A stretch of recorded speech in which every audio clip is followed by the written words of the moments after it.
Eu era o comandante da Área 51. Eu mentia e dizia que nunca tinha trabalhado lá. É a mais famosa base militar secreta no mundo. Nós aceitávamos estas condições. Mantenha a boca fechada. Sua vida e outras vidas dependem disso. Agora, os homens que trabalhavam na Área 51 contam suas histórias pela primeira vez.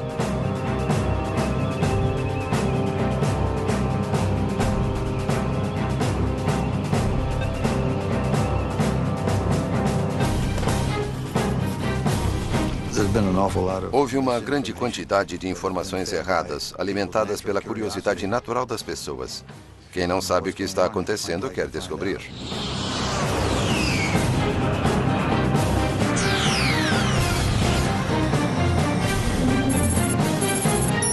Os mistérios da Área 51. Atenção, instalações da Força Aérea Americana.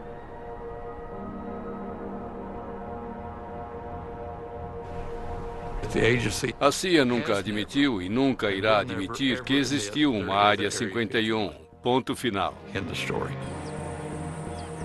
Criada pela CIA em 1955 para desenvolver e testar os projetos militares mais secretos dos Estados Unidos, a Área 51 recebeu o nome de uma coordenada em um mapa. Embora oficialmente ela não exista, imagens atuais de satélite do deserto de Nevada mostram 7 pistas e mais de 25 hangares. Envolta em segredos, o acesso sempre foi muito restrito. Mas, finalmente, os primeiros programas que deram início a tudo estão sendo liberados e lembranças podem ser trazidas à luz. Era uma verdadeira Guerra Fria. Havia bombas nucleares destinadas a todas as grandes cidades. E era como se fossem duas pessoas. Quem vai dar o primeiro soco? Muitas vezes, a democracia tem de dar lugar ao controle rigoroso dos militares para que se possa realizar algo que permita que seu país sobreviva. E era assim que todos pensávamos, imagino.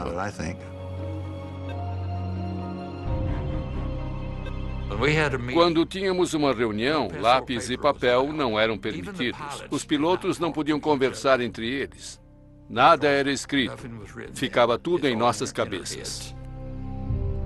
Quando entrávamos para o programa, recebíamos um codinome. Meu primeiro nome era Ken, e o sobrenome começava com C, de Collins, mas era Colmar, C-O-L-M-A-R. No meu caso, não sou tão curioso. O que era bom no aspecto do segredo. Se eu não preciso saber, eu não vou perguntar.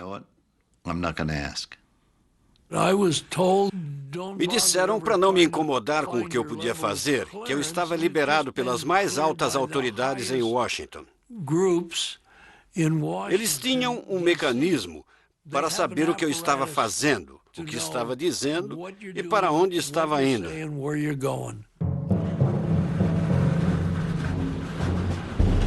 A base foi construída em torno de um lago seco conhecido como Lago Groom. O lugar oferecia vantagens óbvias. Precisávamos de um bom lugar para pousar, onde pudéssemos pousar de qualquer direção, dependendo de onde o vento viesse, e um lago circular servia a esse propósito. Também era protegido por montanhas em torno dele, assim não era muito visível. Liso como vidro. Era inacreditável. Eu podia ir de carro na velocidade máxima e não sentia nenhum solavanco. Era fantástico. O Lago Groom era muito amplo. Havia vários trailers nos quais vivíamos. E havia um prédio comum onde comíamos. Não tínhamos TV nem rádio. Eu não tinha nenhuma mulher. Houve uma mulher que cuidava das finanças da companhia e foi lá e passou uma noite. Foi a única de que ouvi falar. O primeiro nome dado ao lugar foi Rancho Paraíso. Eles achavam que isso ia suavizar o impacto da austeridade. Foi uma tentativa de convencer as pessoas de que não era tão ruim quanto parecia.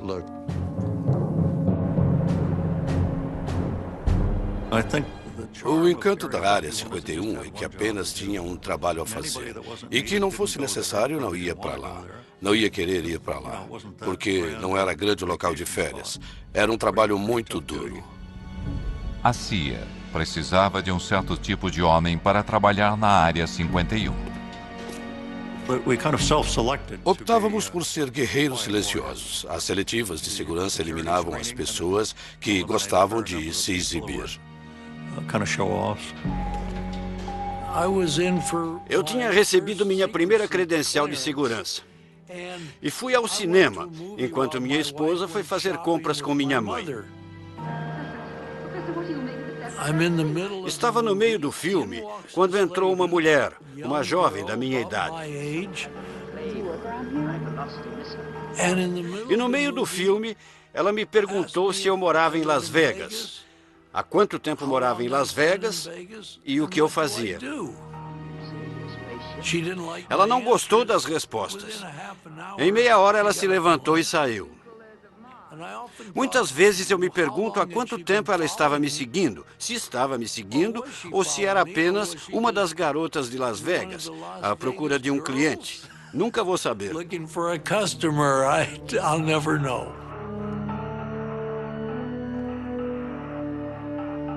Não nos disseram o que ia ser. Não tínhamos ideia. Diziam apenas que era extremamente sensível e que não devíamos comentar com ninguém. As entrevistas eram realizadas em quartos de hotel. Um sujeito tinha passado em tudo. Então lhe disseram, temos um projeto secreto no Oeste. Queremos que trabalhe nele. Está interessado? Ele disse, tenho que conversar com a minha mulher. E eles disseram, tudo bem, faça isso. Ele voltou ao quarto do hotel. Eles tinham ido embora, fizeram as malas e saíram. Ele nunca mais os viu.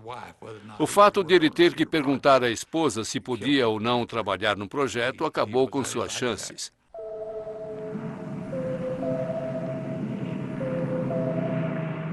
A Área 51 foi criada para um projeto ultra-secreto chamado Aquatone. Em 1955, homens da CIA, da Força Aérea e de uma divisão secreta da Lockheed vieram ao Rancho Paraíso para começar a trabalhar.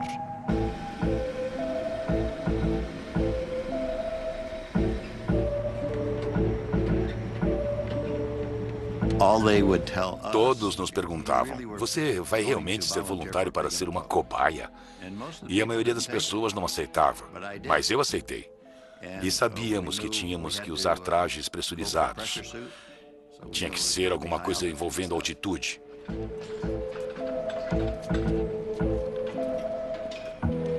O sangue ferve acima de 15 mil metros sem pressurização. Então, se você perder a pressurização acima dessa altitude, o traje salva sua vida.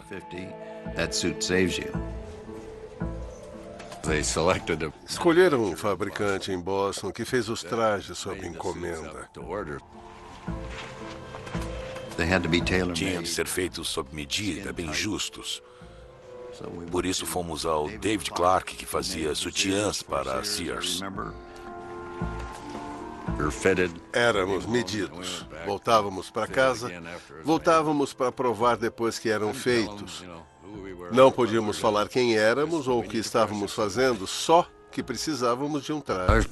Sei que algumas pessoas estavam animadas porque era emocionante, mas eu não. Eu mal podia dormir, ler um livro ou pensar sobre o que eu ia fazer, porque algumas das missões não eram nada simples. Tínhamos que voar de uma certa maneira para conseguir fazer as coisas. Cada quilo extra, até mesmo as rodas, podiam limitar a capacidade do U-2 de voar alto. Todo o combustível ficava na asa, não tinha como não arrastar a ponta no chão.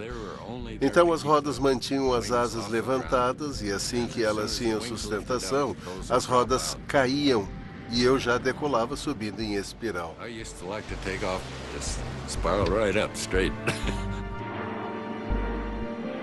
O governo dizia que o U-2 estava sendo usado para pesquisas climáticas. Essa era a nossa desculpa, um esquadrão de reconhecimento climático. Se não é um avião convencional, então o que será? O U-2 voava 3 vezes mais alto que aviões regulares e às vezes era visto por civis. Eu não tenho certeza, mas acho que vi o reflexo do sol numa janela de observação ou algum tipo de escotilha. Em meados da década de 1950, quando o interesse pela Guerra Fria e pelos OVNIs estavam no auge, eu acho que era do espaço, mas amigável. O avião prateado às vezes criava confusões. Era pura liga de alumínio e parecíamos uma estrela brilhante lá em cima. Os pilotos eram orientados a negar tudo, até mesmo para os controladores de voo. Havia relatos de coisas voando bem alto. Eles podiam até ligar, mas não recebiam nenhuma informação, só desculpas. Sobrevoei a fronteira canadense. Um controlador de voo questionou a minha altitude. Ele foi bastante preciso, mas eu disse, não precisa calibrar seu equipamento. Não estou a essa altitude. Em 1957, voos secretos de U-2 eram a fonte de metade de todos os relatos de avistamentos de OVNIs, mas eles não eram nada, comparado ao que viria. Voltaremos a seguir com Semana Especial.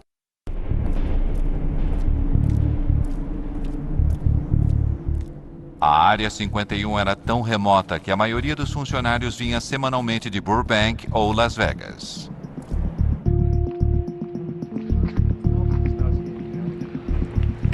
Minha família ainda estava dormindo quando eu acordava. Na segunda de manhã eu tinha que sair cedo para pegar o avião, que geralmente partia às 8 horas. Nunca sabíamos como seríamos levados até lá. Brincávamos dizendo que numa semana voávamos com bombas e na semana seguinte com galinhas. Não sabíamos o que estava no compartimento de carga do avião. Quando descíamos do avião, passávamos pela segurança e eles conferiam nossos crachás para garantir que éramos as pessoas certas. Faziam isso sempre. Tinha uma segurança muito boa. Jim Friedman se deslocava diariamente. Eu tinha 3 filhos.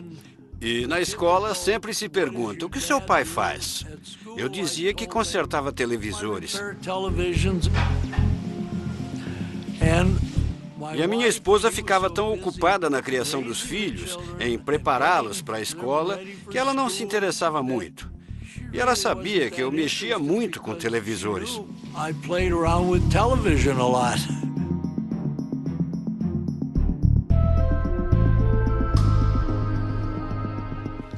Era bom. Tínhamos uma vida boa. Embora às vezes ele não voltasse para casa durante uma semana. Mas ele ligava, avisando que tinha que trabalhar. E as crianças, especialmente a minha filha, dizia, cadê o papai? Teve que fazer hora extra? Eu não sabia o que ele fazia. Era uma rotina estranha. Eu voltava para casa à noite. Minha mulher perguntava, como foi seu dia hoje? E eu dizia, não foi ruim. Consertei algumas TVs. Quer dizer, ninguém vai falar.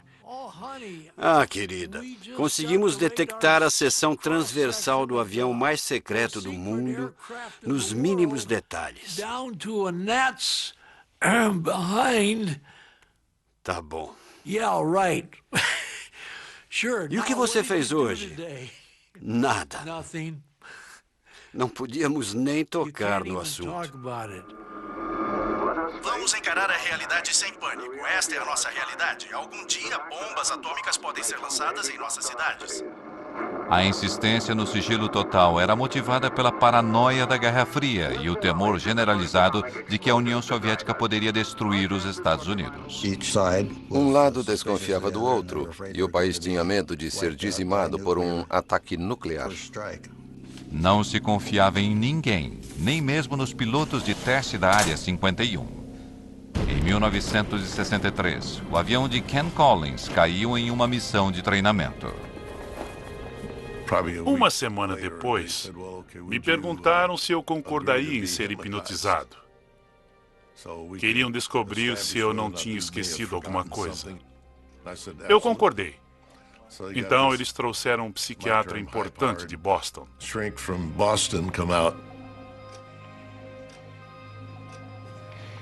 Mas ele não conseguiu me hipnotizar. Ele ficou sentado falando comigo normalmente e eu continuava sendo como sempre fui. E ele não conseguiu me hipnotizar.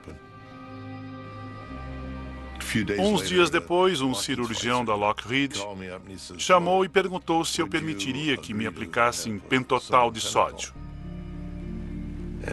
Eu disse que sim, e faria sem problemas. Eu disse à minha esposa que estava indo para Lockheed trabalhar. E ela disse, é domingo, você nunca trabalha no domingo. Eu disse que era um dia especial e ela concordou. Às 6 da tarde, eles me levaram para casa e eu ainda estava sob a influência do pentotal de sódio. Eles me puseram na cadeira da sala de estar, se despediram e saíram. Não falaram nada para minha esposa. Tinham levado meu carro, deram a chave. Ela ficou uma fera. Pensou que eu estava bebendo com os caras. Mas no fim concluíram que tudo que eu tinha dito era verdade.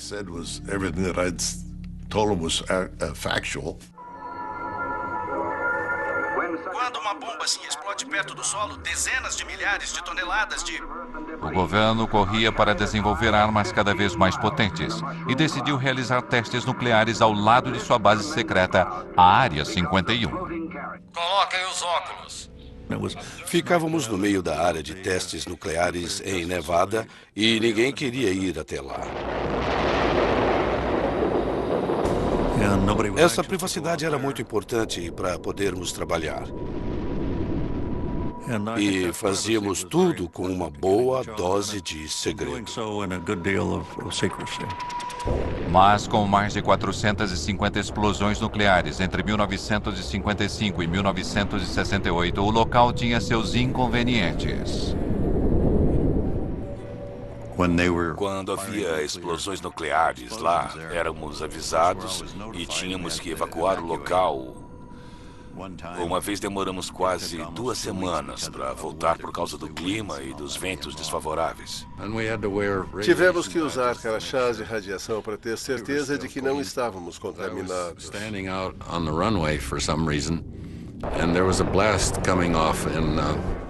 Eu estava na pista de decolagem e houve uma explosão em Yucca Flats e eu vi ondas no solo vindo na minha direção. O solo subia e descia, foi uma explosão subterrânea.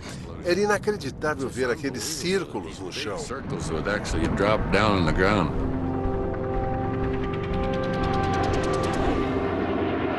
Diante das pressões da Guerra Fria, os Estados Unidos temiam que o U-2, o principal projeto da Área 51, já estivesse se tornando vulnerável aos mísseis soviéticos.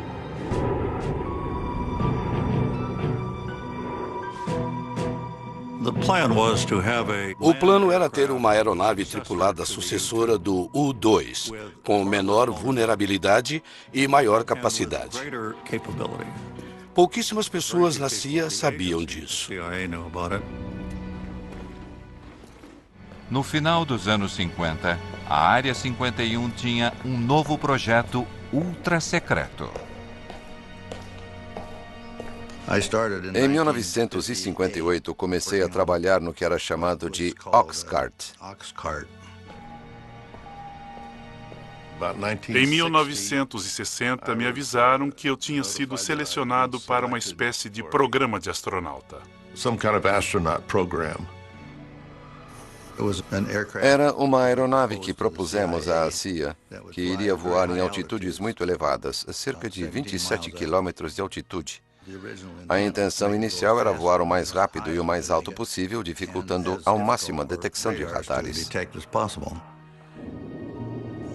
Voávamos tão rápido que, se você estivesse na Califórnia, voando no sentido norte-sul, e fizesse uma curva naquela velocidade e naquela altitude, não ia continuar no estado da Califórnia. Era tão rápido que você sairia do estado. Durante a Guerra Fria, informações eram tão poderosas quanto armas. O Oxycart deveria ser a grande ferramenta de espionagem americana. O primeiro avião invisível do mundo voaria mais alto e mais rápido que um míssil. Milhares trabalharam no projeto do avião nas instalações da Lockheed em Burbank, na Califórnia.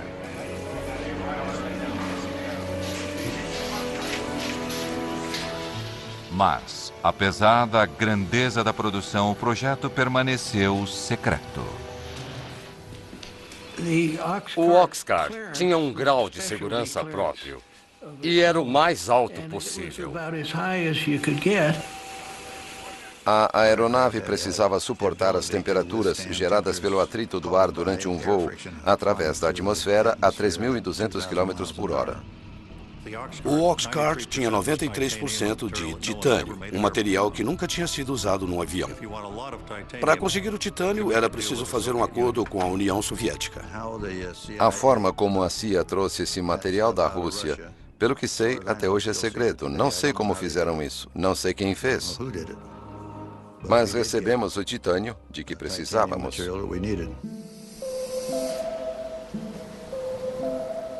Quando o protótipo do Oxcart ficou pronto, o governo precisava levá-lo da linha de produção na Califórnia até a Área 51.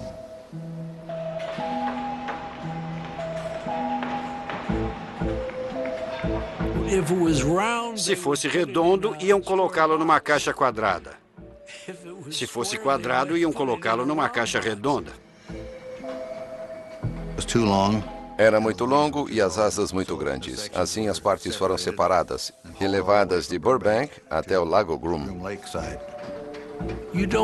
Ninguém quer uma carreta larga numa estrada movimentada. Então, era feito sorrateiramente, quando não tinha ninguém por perto.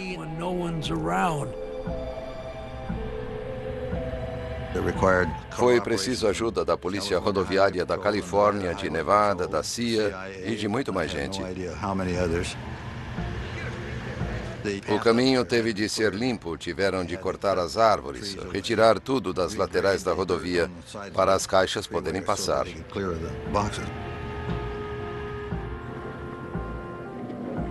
Eles não podiam saber o que estava nas caixas, mas tinham de saber que era uma coisa que tinha de ser protegida e mantida em segredo.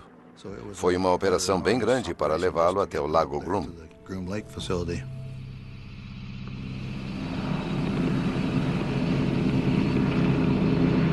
Ken Collins foi um dos primeiros pilotos a ver o Oxcart depois que ele chegou à Área 51. Eu fui até lá. O oficial de operações estava lá e me perguntou se eu gostaria de ver o que ia pilotar. Eu disse, claro. Fomos ao hangar e as janelas no topo eram o único lugar de onde vinha alguma luz. Nas sombras eu vi aquele lindo avião. Era incrível. A primeira impressão era de uma nave espacial. Voltaremos a seguir com Semana Especial Invasão Extraterrestre no Nat Geo.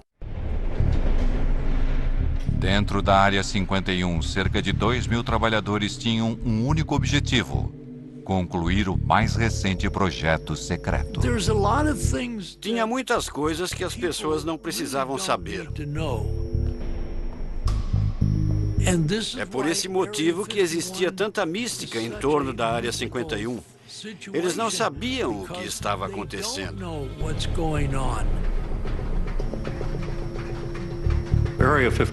A Área 51 só tinha um propósito: desenvolver o Oxcart e colocá-lo em operação no exterior.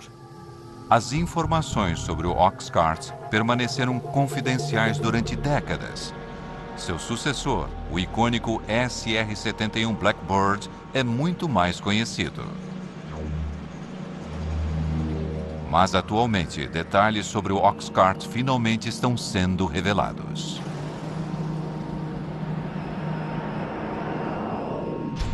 O Oxcart foi o primeiro avião furtivo do mundo, projetado para ser virtualmente invisível aos radares inimigos.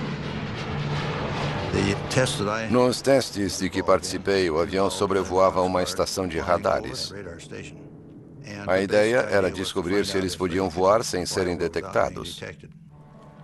Fui à sala de controle de radares para ver o que acontecia quando a aeronave passava. Eu estava lá e ninguém conseguia ver muita coisa acontecendo. De repente, pareceu que uma escada tinha caído no telhado. Era a onda de choque do avião.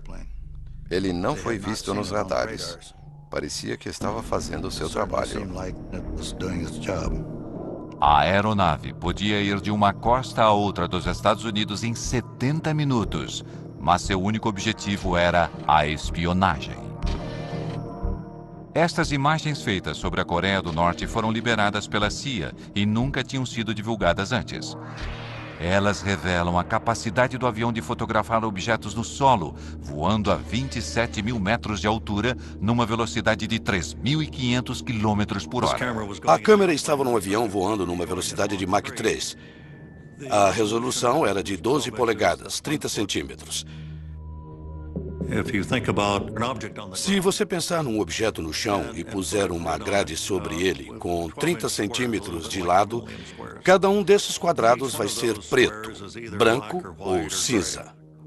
Um objeto com 30 centímetros de comprimento pode ser claramente identificado como um objeto, embora não possamos reconhecer a estrutura interna. Mas se tirarmos a foto de um tanque, ele vai ter 500 pontos e vai identificar o tanque. Mas, no auge da Guerra Fria, os homens da Área 51 não eram os únicos com câmeras potentes.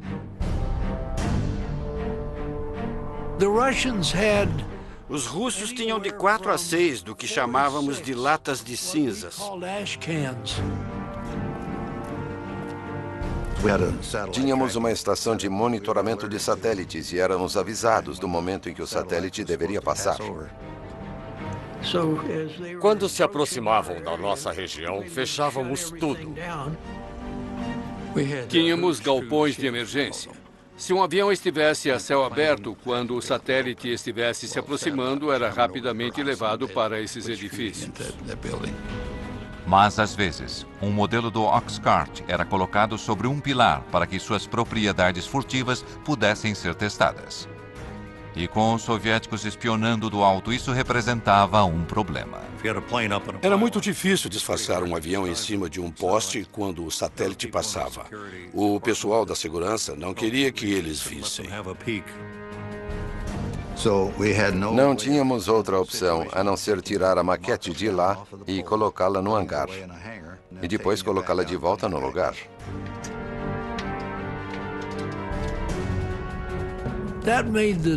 Isso tornava o trabalho muito difícil, muito difícil.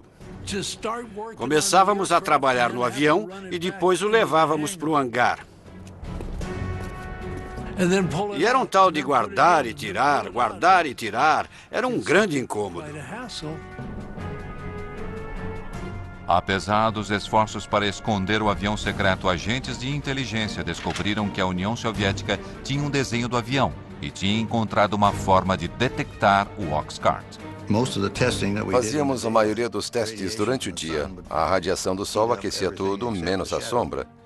Se deixássemos a maquete ali durante meia hora, ela deixaria uma sombra que uma câmera infravermelha conseguiria captar. Assim, os homens da Área 51 passaram a criar aviões falsos para enganar os soviéticos. Sabíamos que o satélite ia passar e desenhávamos o contorno de algum tipo de avião exótico na frente de um dos hangares. A maioria era de papelão. E um pouco antes de o satélite passar, colocávamos um aquecedor na traseira para mostrar um sinal de calor, como se o avião tivesse acabado de pousar. Queríamos que pensassem que tínhamos alguma coisa que eles não tinham. E eles, com certeza, investiram muito tempo e dinheiro tentando descobrir o que era. Em Washington, objetos fantasmagóricos pontuaram as telas dos radares. Engodos criados para proteger o Oxcart alimentaram os rumores sobre a Área 51. Caças passaram várias horas perseguindo os objetos vistos no radar.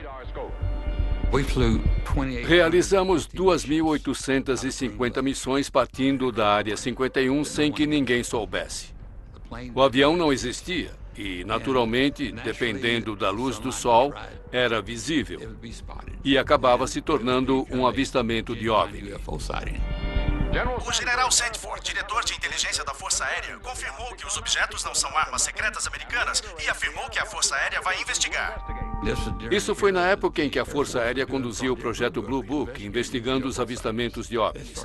Eles começam a investigar e, de repente, encontram uma parede de segurança. Disseram que era uma missão ultra secreta, tinham que inventar uma história e esquecer que aquilo tinha acontecido. Recebemos e analisamos entre 1.000 e 2.000 relatórios. Assim, os pobres coitados do projeto Blue Book tiveram que inventar uma história para explicar os avistamentos. Com todo respeito à Força Aérea, acredito que alguns deles sejam de origem interplanetária. Os controladores de tráfego aéreo tiveram de ser alertados para não relatarem algo se movendo tão rápido no espaço aéreo americano para não alarmar as pessoas. Os pilotos comerciais criavam problemas. Eles viam a aeronave subindo, chegando a 24.000 metros. E os aviões comerciais estavam a 12. E eles entravam em contato com o solo e falavam feito desesperados. Mas eles viam. E os passageiros viam. O FBI ia até o aeroporto em que pousavam e os faziam assinar um documento para não revelar o que tinham acabado de ver. Mas acontecia um desastre na Área 51. A máquina de acobertamento era acionada.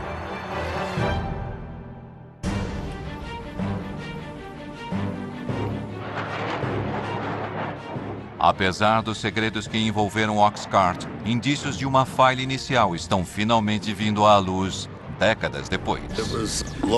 Era um teste subsônico de motores em baixa altitude.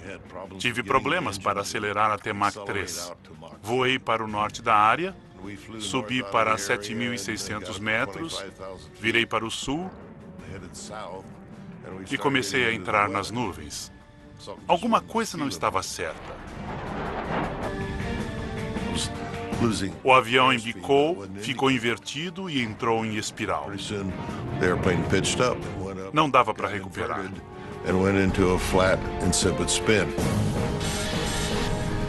Então achei melhor ejetar. Foi o que eu fiz. Ejetei para baixo porque eu estava de cabeça para baixo. Ken tomou a decisão certa e ejetou. A única coisa que pensei foi que eu odiei ter que abandonar um avião tão bom.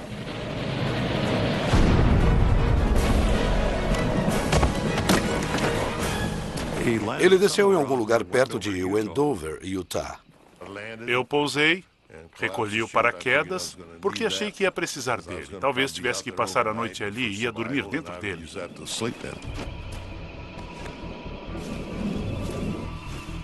Minha lista de checagem tinha se espalhado. Comecei a recolher algumas das páginas, eram todas confidenciais e tinham o carimbo de secreto. Tudo que eu consegui recolher eu pus no bolso. Passou uma picape no deserto e tinha 3 homens nela. Eu fiquei surpreso em vê-los. Eles disseram para subir, que iam me levar ao avião. Eu disse, não, é um F-105. Essa era a história que contávamos. Eu disse, tem uma arma nuclear a bordo. Eles disseram, é melhor você subir, vamos embora, não vamos ficar. Então entrei na frente com eles. Ficamos em 4 pessoas lá dentro.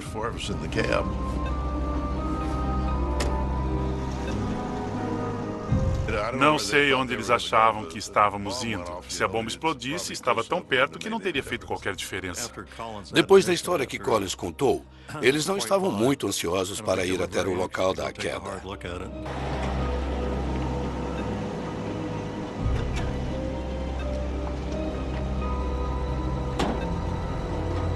Tínhamos um número de telefone para essas emergências.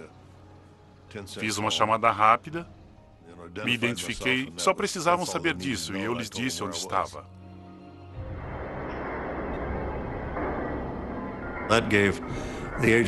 Isso deu à agência 2 dias para recolher tudo e limpar a bagunça. Do contrário, teria sido uma verdadeira festa.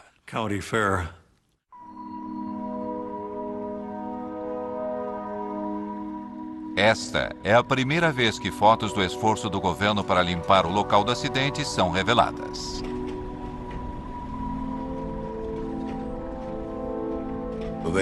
Dois homens do nosso pessoal de sobrevivência que faziam parte da equipe de segurança mais tarde voltaram lá a cavalo e vasculharam todo o lugar para ver se alguma coisa confidencial tinha ficado para trás. Em virtude do acobertamento e da localização remota, a limpeza foi boa o bastante para manter o local do acidente em segredo durante décadas. Foi considerado um acidente de F-105. Aviões caem o tempo todo em torno das bases militares. E tudo foi esquecido. 50 anos depois, o historiador aeroespacial Peter Merlin encontrou o local do acidente que o governo tentou apagar da história. Agora estamos de fato no campo de destroços. Durante o processo de limpeza do local, as peças maiores foram cortadas com maçaricos e levadas para a Área 51 num avião de carga. Ele examinou o deserto durante anos, usando informações de documentos liberados. Este memorando secreto foi liberado pela CIA. Ele diz: todos os vestígios de 123 foram retirados do local do acidente. Minha experiência com locais de acidentes diz que sempre resta alguma coisa. Esta peça aqui faz parte da estrutura da asa. O A é de A12, W indica a asa, e 667 era o número do desenho. Isto é do interior da cabine, é o selo de inspeção.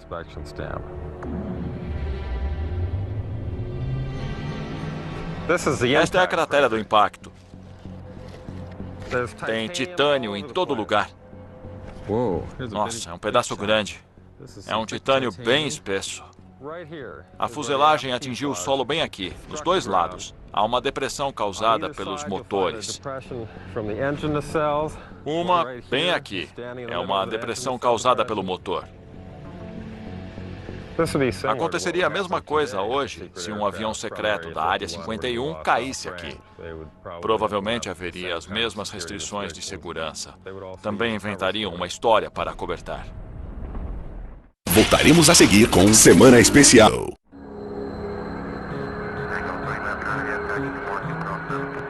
Aeroporto McCarran, Las Vegas. Dias de hoje. Um hangar particular para jatos não identificados. Diariamente, funcionários continuam fazendo a mesma viagem para a Área 51, que ocorre desde os tempos do U-2 e do Oxcart. Esses primeiros programas tornaram a Área 51 um lar permanente para projetos secretos americanos. Se você procurar nos registros, nunca houve um voo sequer no Lago Groom. Nada era o que parecia ser. Voo 963, liberado para decolar. E o mistério continua até hoje. O orçamento militar anual para projetos secretos militares é de 41 bilhões de euros. O nível mais alto na história dos Estados Unidos. Mas nem mesmo aqueles que já sacrificaram tanto pela Área 51 conhecem os segredos. Gostaria de saber o que estão fazendo, mas não sei. Ouvi falar até que a Área 51 serve de acobertamento para uma área muito mais secreta. Eu não sei. Também não posso confirmar isso. Não tenho ideia. Gostaria de saber. O sigilo E os acobertamentos continuam alimentando os rumores. Há muitas situações que as pessoas não podem saber que não são verdadeiras. Por isso, existe uma grande quantidade de informações falsas alimentadas pela curiosidade natural das pessoas. Se você não sabe o que está acontecendo, quer descobrir. Muitas vezes, até mesmo a especulação mais absurda contém uma ponta de verdade. Dizem que existem câmaras subterrâneas lá, túneis que vão até Las Vegas. E não existe absolutamente nada disso. Foram realizados testes nucleares subterrâneos porque na superfície espalhariam radioatividade. Mas não há nada na área. Outra coisa que dizem é que obtivemos toda essa velocidade e tecnologia a partir de engenharia reversa feita em naves extraterrestres. É verdade que fizemos engenharia reversa, mas foi num MiG-21 russo capturado em 1968. Nós o desmontamos para ver como os russos tinham feito. E então montamos de novo e voamos com ele.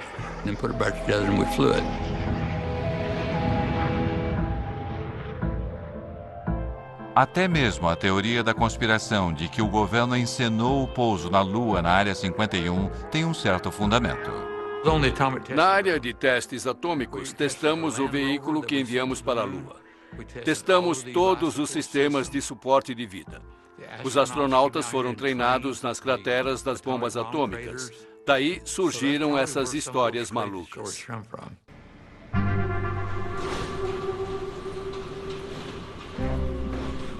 Quando as pessoas se inscreviam para os projetos do Oxcart ou do U-2, sabiam que isso talvez nunca fosse revelado. Basicamente, estavam dizendo: ei, olha, é um segredo de família e estamos dispostos a ir para o túmulo com ele. Foi uma honra muito grande ter um trabalho com tanta confiança depositada em mim, em nome do país.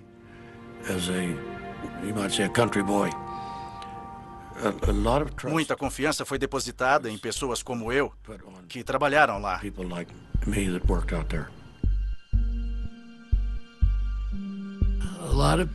Muitas pessoas dedicaram suas vidas. Algumas famílias se separaram.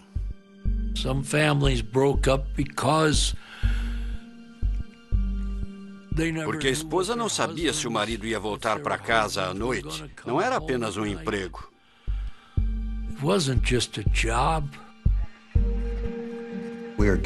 Tínhamos de realizar algumas tarefas. Acreditávamos nisso, fazíamos o melhor possível. Fico feliz com o resultado. Mas quando se trata do que aconteceu na Área 51, a única certeza que temos é a de que nunca saberemos de tudo. Estou contando uns 5% do que aconteceu.